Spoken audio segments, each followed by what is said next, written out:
पितृपक्ष में श्राद्ध करते समय करें ये काम, नाराज पितृ हो जाएंगे खुश और आपको करेंगे मालामाल। पितृपक्ष में श्राद्ध, तर्पण और पिंडदान का एक अपना अलग ही महत्व होता है।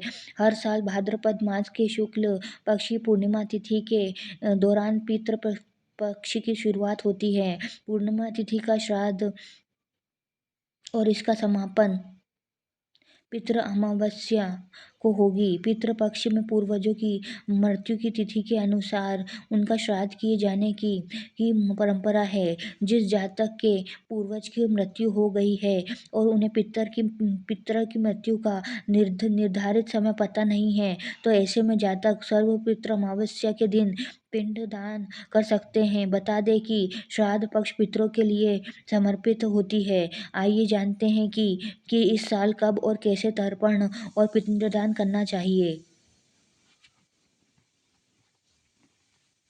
आइए पहले जानते हैं तर्पण के प्रकार।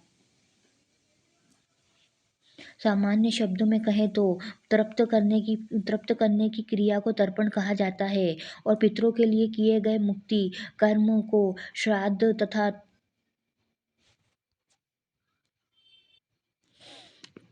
पितरों के लिए किए गए मुक्त कर्म को श्राद्ध तथा तंडुल या तिल मिश्रित जल अर्पित करने की क्रिया को तर्पण कहते हैं। ज्योतिषाचार्य के अनुसार तर्पण के 6 प्रकार के होते हैं।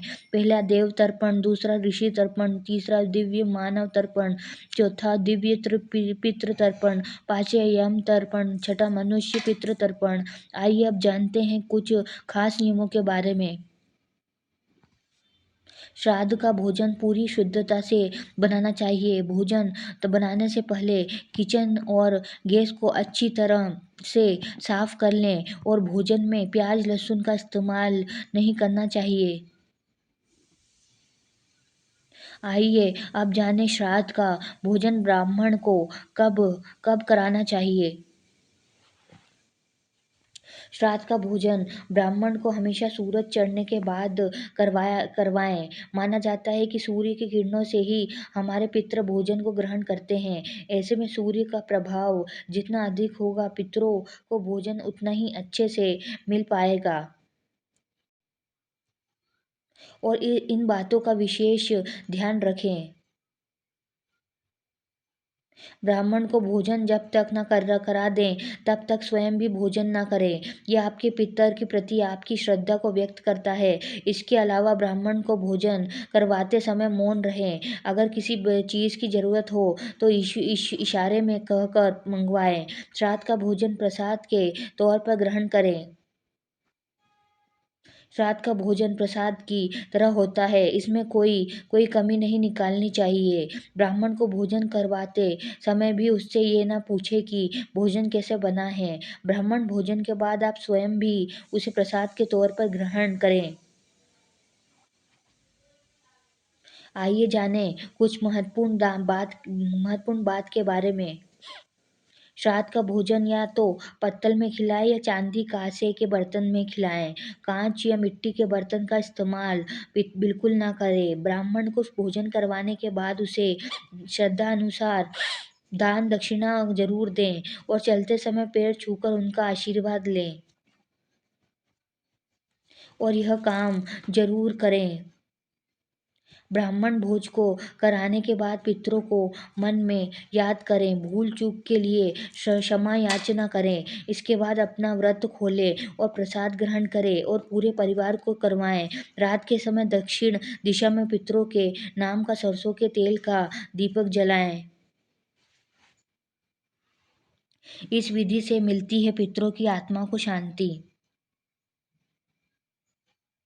जिस दिन श्राद्ध करना है उस दिन स्नान करने के बाद पूरे घर की साफ सफाई करें। घर में गंगाजल और गोमूत्र भी छिड़कें। इसके बाद दक्षिण दिशा में मुंह रखकर बाएं पैर को मोड़कर और बाएं घुटने को जमीन पर टिका कर बैठ जाएं।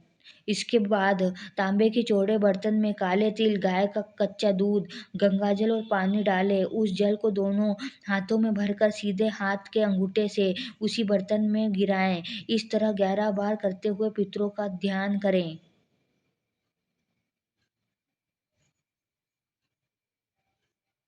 आइए अब जानें पितृपक्ष में श्राद्ध करने की विधि। पहला, महिलाएं शुद्ध होकर पितरों के लिए भोजन बनाएं। ध्यान रखें कि भोजन बनाते समय किसी भी प्रकार की गलती न करें। दूसरा, अब आप किसी श्रेष्ठ ब्राह्मण को न्योता देकर बुलाएं, ब्राह्मण को भोजन करवाएं और निमंत्रित ब्राह्मण के पैर धोकर कुछ चीज़ों का दान अवश्य करें। ऐसा करते समय पत्नी आपकी दाहिनी तरफ होना चाहिए। तीसरा, आपको इस बात की विशेष रूप से ध्यान रखने की ज़रूरत होगी कि ब्राह्मण या किसी गरीब को भोजन परोसते समय प्रसन्न होकर ही भोजन परोसे। भोजन के उपरांत यथाशक्ति दक्षिणा और अन्य सामग्री दान करें। आइए अब जानें पितृपक्ष में श्राद्ध करने के नियम। पहला, पितरों के निमित्त अग्नि में गाय के दूध से बनी खीर अर्पण करें और ब्राह्मण भोजन से पहले पंचबलि यानी गाय, कुत्ते, कौवे, देवता और चींटी के लिए भोजन सामग्री पत्ते पर निकालें। मान्यता है कि पितर इन्हीं 5 रूपों में धरती पर आते हैं और अपने संतान को आशीर्वाद देते हैं। दूसरा, दक्षिण दिशा में मुँह कर कर कुछ जो तिल, चावल और जल लेकर संकल्प करें और 1 या 3 ब्राह्मण को भोजन कराएं। इसके बाद भोजन थाली अथवा पत्ते पर ब्राह्मण हेतु भोजन परोसें। आइए अब जानते हैं पितृपक्ष में किन चीज़ों का दान करना चाहिए। पहला, गो, भूमि, तिल, स्वर्ण और घी, वस्त्र, अनाज, गुड़, चांदी तथा नमक का दान करें। शास्त्र में इसे महादान कहा गया है।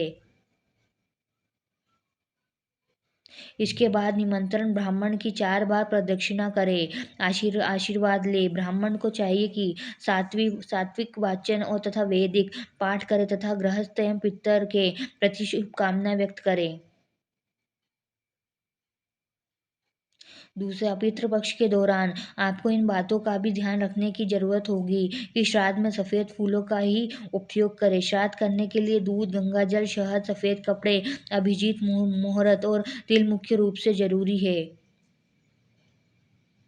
पितृपक्ष में इन बातों का रखें ख्याल।